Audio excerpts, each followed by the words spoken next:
સર્વને મારા જય શ્રી કૃષ્ણ. હર હર મહાદેવ. શ્રાવણ માસનો આજે છેલ્લો સોમવાર તથા સોમવતી અમાસ હોય ત્યારે આજે આપણે શિવકથાનો 8મો ભાગ સાંભળીશું. તો વિડીયોને અંત સુધી જરૂરથી જોજો. અને જો ચેનલમાં નવા હોય અને ચેનલને સબસ્ક્રાઈબ ના કરી હોય તો જલ્દીથી કરી દેજો. વિડીયો પસંદ આવે તો લાઈક અને શેર કરજો. કોમેન્ટમાં હર હર મહાદેવ જરૂરથી લખજો. શિવ કથા ભાગ 8.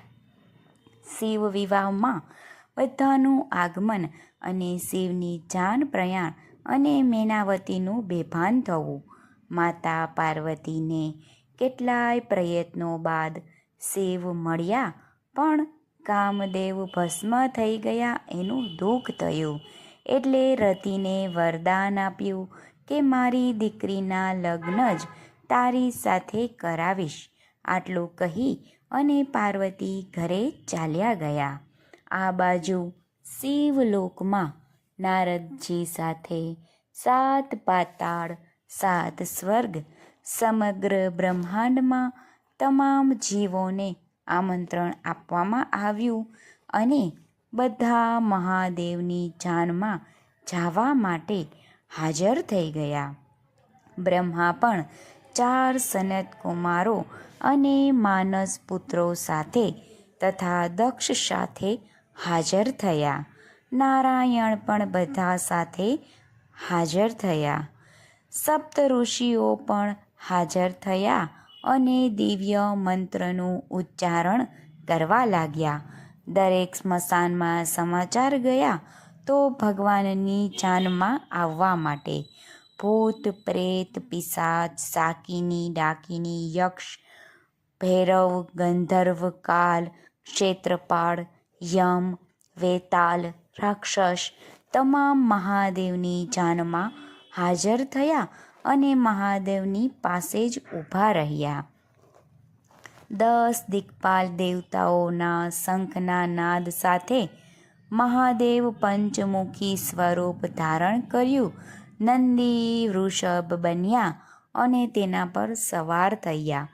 હર હર મહાદેવ ભોલે ભોલે જય શિવ શંભુના નાદ સાથે ભાંગ ચલમની મોજ સાથે મહાદેવની જાનમાં જોડાયેલા 42,000 કરોડ સજીવો સાથે જાનનું હિમાલયના મહેલ તરફ પ્રયાણ થયું.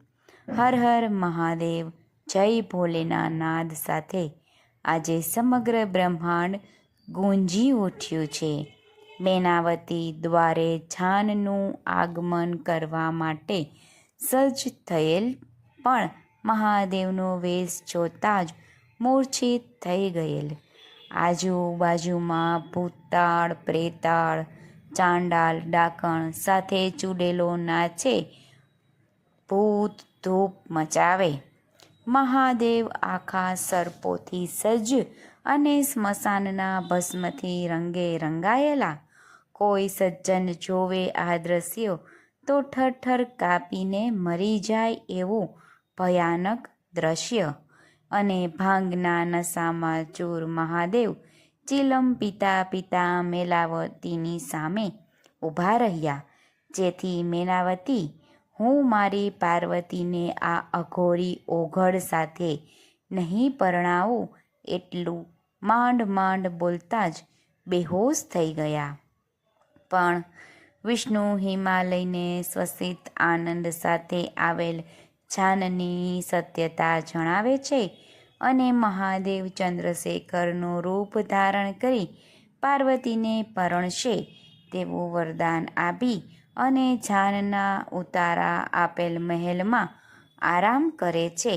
અને પછી તો રૂપ ધારણ કરી અને પાર્વતીજી સાથે લગ્ન સંપન્ન કરે છે. તો બોલો નમઃ પાર્વતી પતે. હર હર મહાદેવ હર. જય મહાકાલ. હર હર મહાદેવ. શંકર પાર્વતીજીની જય હો.